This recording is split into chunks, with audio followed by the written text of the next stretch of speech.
Hello everyone, welcome to Chess Gaja's YouTube channel. I'm Grandmaster Priyadharshan Kannappan, and today we have a very young achiever from our academy, Chess Gaja's Academy. We have Seiyon joining us from Singapore. He's a 10-year-old student who has been taking classes with us for close to 8 to 9 months, and he has played a bunch of FIDE-rated tournaments, and we have him join with us today along with his parents. Welcome, Seiyon, and welcome, sir and ma'am. Welcome to the show today.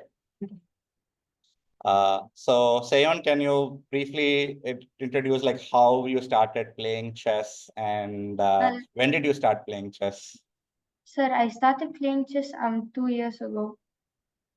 Okay, and how did you pick it up? Like anyone, like your parents were playing chess, or did you find it in school? How did you pick up the game? Sir, my parents showed me that game. Then it got more interesting, so I had more interest in it. After that, I went to school tournaments, and like that, I got medals. Okay, fantastic, fantastic. So do you like practice or play chess these days every day? Is it like a everyday activity now for you? Mm, yes, so most of the days, because some days I don't get to play because I have to study for my exams. Got it, got it. So you also have like a school team which where you train or like play for your school, represent school chess tournaments and those kind of things with say on. Yes, sir. Okay, fantastic. And who's your like role model in chess? Anyone? Do Uh, you look up for like some big player? Anyone like that? yeah, Pragyananda. Oh, fantastic. Why Why Prag or Pragnananda? Why? Sir, because uh, he, uh, he's won many uh, federated players, and he's one of the top 10 best players in chess. Fantastic. So do you follow his games Yes, closely sir. when he plays? Yes, sir. Okay, fantastic, fantastic. And do you have any game which you want to show to our viewers today? I believe you might have one of your best games you want to show with us. So if you can share your screen and show that, that would be great. Okay, sir.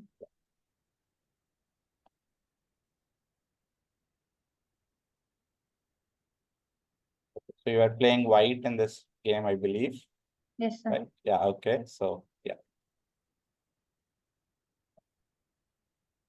okay. So you're normally an E4 player, yeah? You'd white, you open your games with E4.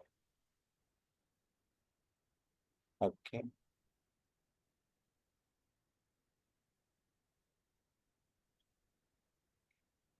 So can you explain mm, what was bishop c4 about? I mean, I see that you played bishop c4. Or like, what was your logic or what was your thought process when you played this Sir, move? I always follow the opening principles. I always follow the opening principles. Okay, okay, fine. And by that logic, would you not have preferred to maybe castle early before developing the knight to c3? Just trying to understand. Maybe Mm, develop the bishop first before moving the knight from b1 to c3, or do you want to uh, play the knight first? Sir, first I moved the knight, then the bishop, then I castle. Okay, okay, fantastic. Okay,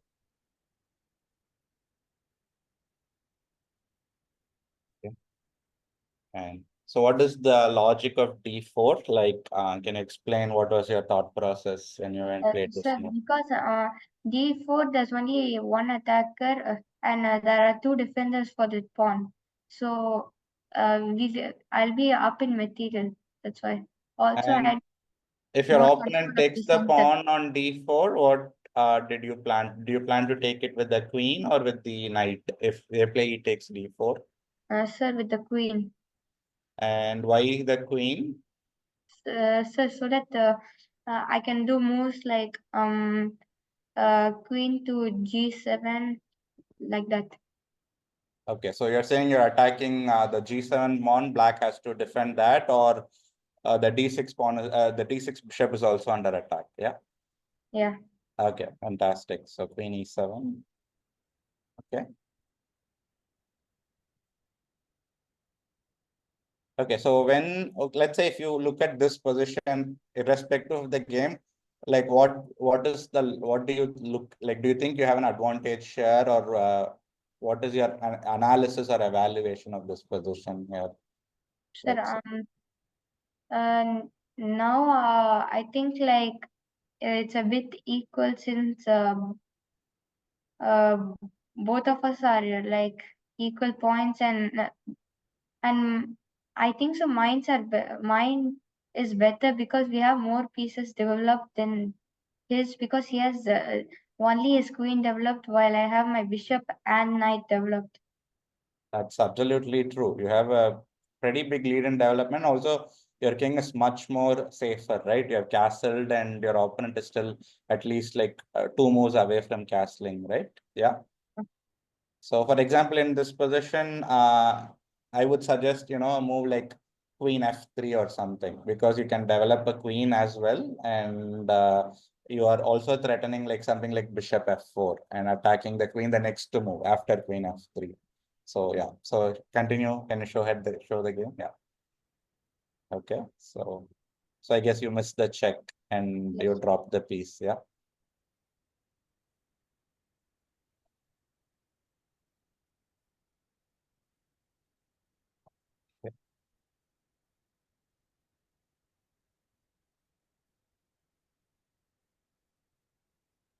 Okay, so here now that you're a piece down, but did you think you had some compensation at this point? What was your thought process here? Sir, now I thought I was a bit more powerful because my queen is very close to his king, and most of my pieces are developed. Okay, so you were trying to were you trying to attack the black's king in the center of the board or something like that? Yes, sir. Okay, so okay, got it. Yeah, can you keep going? Yeah.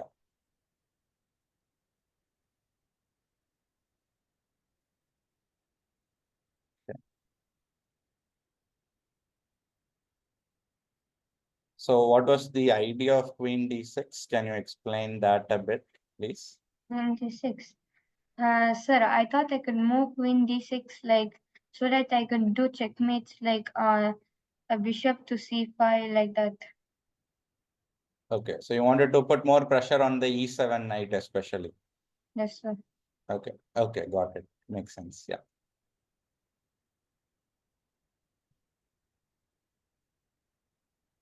Okay, so but if not knight b4, let's say if your opponent had played knight takes d5 instead of knight b4 on the 19th move, like with the knight black going back a move, I think you had to go back a move for black.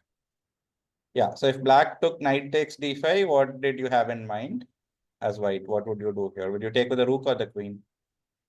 Sir, um,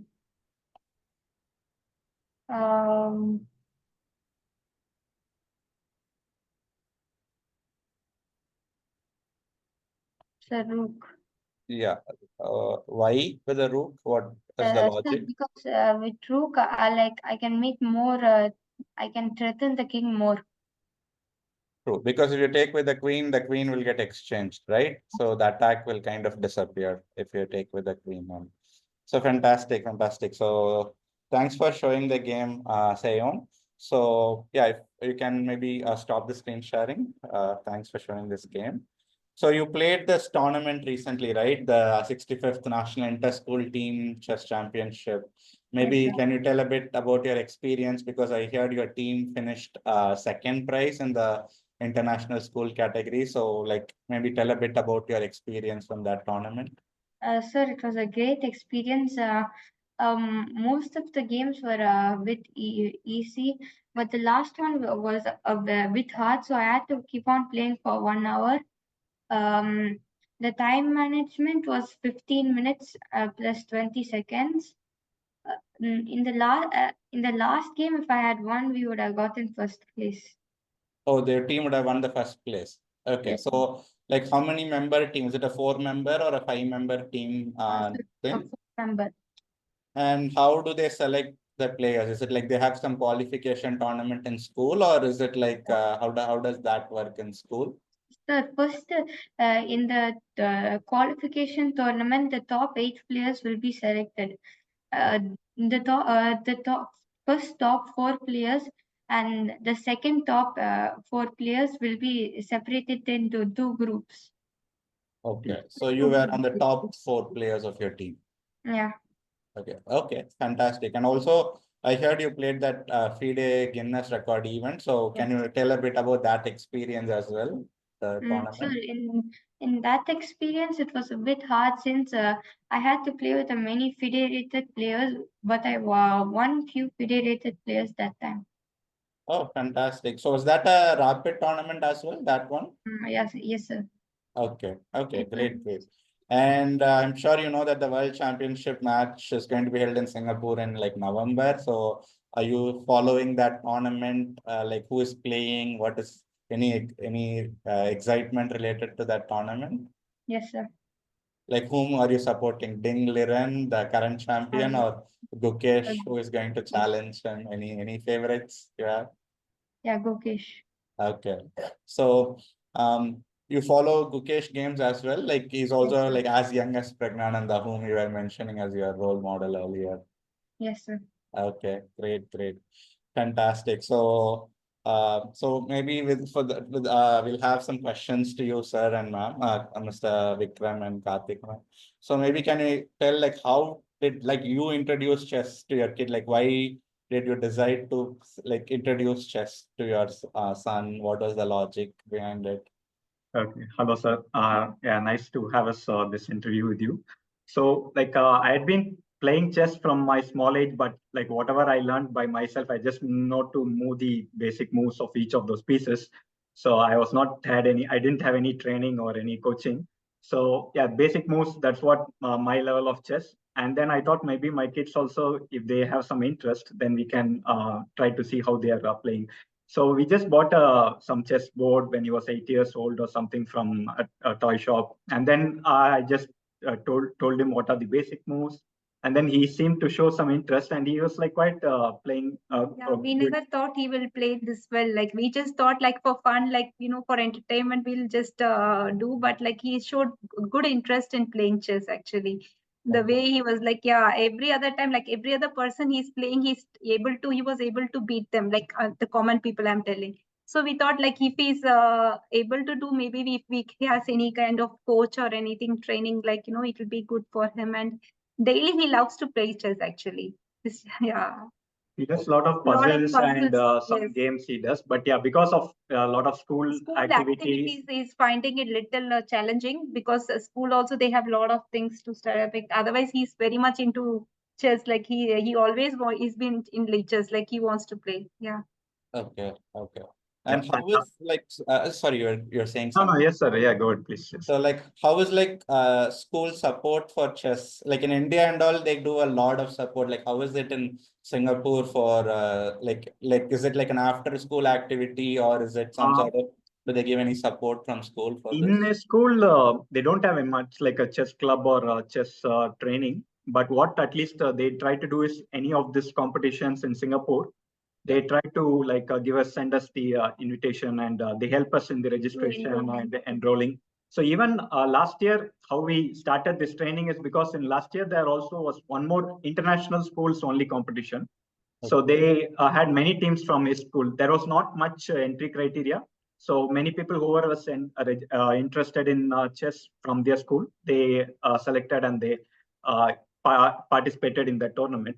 But I felt like I think he played good, but I thought maybe unless he gets some training, right, his performance will not improve. Then I was just doing some Google search and trying to see how we can learn some online courses. That's how I just came upon Chess Gaja. Yeah. So yeah, it has been, and so I think we started last year, December or something around that time. And it has been quite a great journey, and we can see his improvement in his whole performance and this one interest as well. So yeah, we never thought he will join many competitions in Singapore about chess. We just wanted as an kind of a hobby or some kind of extracurricular thing. But yeah, seems he's showing some progress and interest. So it's yeah. Yeah, happy to hear that. So does the school have like a chess coach or someone like that, or just like they just give the tournament information and they just registration part? Yeah, they don't have any chess coach. They just help to enroll or provide those information, and they take up like for the last one, their teachers assist them to take the teams to the school arranges all the transportation, facilitate all those things. So yeah, that way they are helping out and also provide some information about any of those competitions which happens in Singapore. Okay. So you also follow the Singapore Federation, Chess Federation for details or updates, something like that, like where they conduct. Yeah. So what happened? Like once we registered, like once we started Chess Gaja journey, so we had some training sessions with the coach and so on. But I think and the coach also suggested some. I think in February there was one chess competition in Singapore. So he suggested him to like enroll some competition so that he will like improve and grow himself. But I think the first main thing learning for me was this FIDE ID and FIDE thing, because I was not much familiar with that. So I tried to register for some competition, but then I was asked to provide a FIDE ID. So I was not really sure how to get a FIDE ID. Then I, just as a learning, right? So I inquired with the Singapore Chess Federation, but they told they will get FIDE ID only if you're a Singapore citizen or a PR. But since we are more foreigners from India, so they told they had to approach the Indian Chess Federation. Okay. But then there was no clear, or maybe I was not sure where to look up how to find these details. But then I also one of the FIDE event, which the one organizing a team who are conducting that FIDE event in Singapore. So they gave me the clear steps, right? Like just enroll for the Indian Chess Federation, and then send a mail to them with the details. And within 1 or 2 days, I got the FIDE ID. So it's just initials, this one, some kind of learnings about all this. So once we got the FIDE ID, and we are almost, I think this year, 4 FIDE tournaments he enrolled. And Singapore, it's very quite very easy and the process, it's very simple. And there are many organizations who are conducting FIDE rated events, and some are more focused on youngsters who are like non-FIDE rated players, and they try to have a mix of both FIDE rated and non-FIDE rated, so they can play against FIDE rated as well as with others. So yeah, that's how we have been trying to do. So we want to enroll more competitions, but just some academics and other extracurricular activities. So we just trying to plan and work out on that as well. Okay. So to just quickly summarize, so if someone who is living in Singapore but has an Indian nationality or something, if they want to put their kid in chess to play in FIDE tournaments, first thing is they should reach to the All India Chess Federation to get the FIDE ID. So you send out an email and they ask you to fill out a registration form or something like that. Is that right? Register and become a member in the All India Chess Federation, and then you request for a FIDE ID. And they were very quite responsive. Within I think 1 day or 2 days, I got the FIDE ID. Fantastic. So that's, I think, many people in Singapore with foreign nationality might look for that information. So thanks for clarifying that. And so most of these tournaments that you are saying, is it like what, like 1 day tournament in Singapore, or like what is the duration? Is it like over the weekend? Mostly they conduct on the weekends, Saturdays and Sundays, and it's like either 1 day or half a day or sometimes 2 days tournaments based on they have both rapid as well as I think what else, blitz or classical rapid. So they have different categories, and under 12 mostly for now he's been participating in under 12 categories. And so the whole participation registration for those tournaments and the arrangement, everything is very quite smooth and straightforward in Singapore. So we got very many of this we conduct, like we have been joining regularly for a few of those organizations who every month they conduct. So we try to at least participate a couple of months or sometime like that. Yeah. So if someone, let's say if someone from Singapore is watching this video and they want to know about chess tournaments or activities, like would you suggest, I don't know, any website or WhatsApp group, anything like that is there for? So I think the first step is to check in Singapore Chess Federation website. They have all the event calendar. and then they can select, right, some of them event calendars. So once they join any one of those events, right, and they will during part of the registration, they add you to those WhatsApp groups. So once we added it, every month they keep sending out all the invitation about the every new competition, new tournaments they're conducting. So we normally, now I'm not looking into Singapore Chess Federation because I already been a member of this multiple chess groups.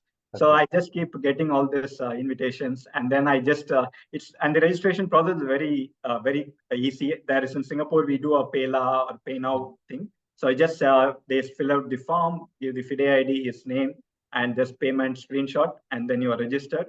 They then share all the details about the most of the events they conduct in any hotels or some halls. And there's quite a very good.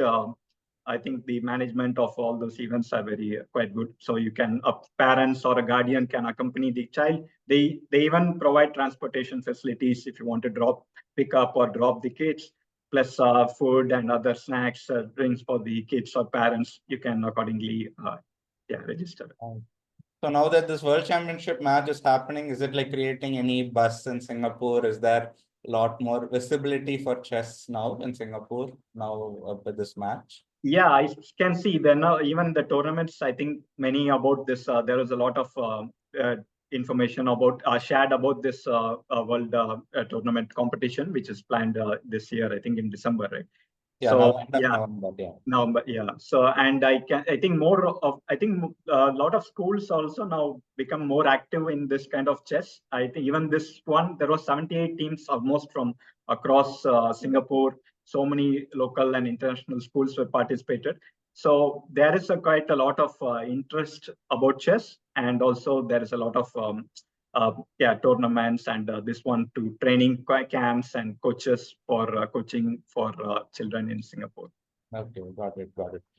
Because I visited Singapore Nationals in 2022 age category. At that time, I remember there was about 800 entries or something in the age category nationals. In 2023, someone was telling me there was close to some 1,500 or 2,000 entries. So like the participation doubled since that year, that 2022 to 23. So I think this year also the nationals generally is held in November, December, the individual age category nationals, and they are combining it along with the World Championship match, like a side event of the World Championship match and so on. So normally, I think November mid local schools are like closed for academic. So I think they are trying to use that one. So November mid onwards, there's holidays. So there is they try to. I think they're combining this along with this World Championship, and I saw all the venues and events quite already very detailed about all this programs in the Singapore Chess Federation. They have separate websites for all this national championships and so on. And also a lot of those community clubs kind of thing conduct, right? Like I remember once when I visited Singapore for chess, Vision Community Club. So these kind of community clubs have a lot of. So do they conduct like tournaments, or is it more like every area has one small community activity area? So do they conduct tournaments, or do they also provide like classes? Or how does it work in these? I can every community in Singapore is quite very organized, and this one, right? So now we are living in West Coast. So West Coast Community Center, if you just log in website, or if that community settle, they have a board with all the details about any chess or all the other activities. So if there's some training camps or mostly they try to see if during school holidays, they provide some training camps for children, and also some courses, or in the weekends there are some tournaments. We are doing it on the some of this FIDE rated tournaments, which is across all the areas. But there are, yes, as you mentioned, some community centers, they conduct all this, some regular tournaments and some trainings. Okay, fantastic. And so, one last question. So how do you find so far Chess Gaja's classes for Seiyon being your experience in the past 8 to 9 months? Is it satisfactory? Are you happy with the session so far? Yeah, I think we are quite extremely satisfied with the Chess Gaja. So I think it's not just attending one or just a session, right? It's more of trying to groom the child. I feel I've been given like a lot of guidance for like me and my wife. We don't have much chess background. So I'd been like suggested like what type of classes I should take, what type of coaches will be done. And also I think you also shared the timetable, how he can practice on a daily basis and what are some books and other things which he can use for his improvement. So it's been a very quite good journey. And what I would see is the other good aspect of Chess Gaja is very organized and very simple. The whole process is very seamless, from the initial registration or communication with the coaches, communication with their teams, operations team, the payments, everything is very, the calendar, timetable, everything. So I think it's very seamless and a very good, pleasant experience for us. Thanks for the feedback, and thanks for joining us today as well for this interview. So this is a series we are doing with the World Championship, because Singapore hosting a World Championship is a really big thing, because we wanted to highlight all our students one by one, and we wanted to start with Seiyon, and we want to highlight our other students' chess journey, how chess is in Singapore as part of this World Championship thing. So thanks to Seiyon and parents, both of you, for joining us today. And so for all the viewers who are watching, continue supporting the Chess Gaja's channel and subscribe to it. We have a lot of updates. Even right now, the Chess Olympiad is going on, and we have content. Earlier, we used to only have in English, but we are also now producing some chess content in Tamil. So everyone continue watching the channel. Thanks once again to the parents and Seiyon for joining us today. Thank you. Thanks Thank a you, lot. Dr. Thank you. Thank you.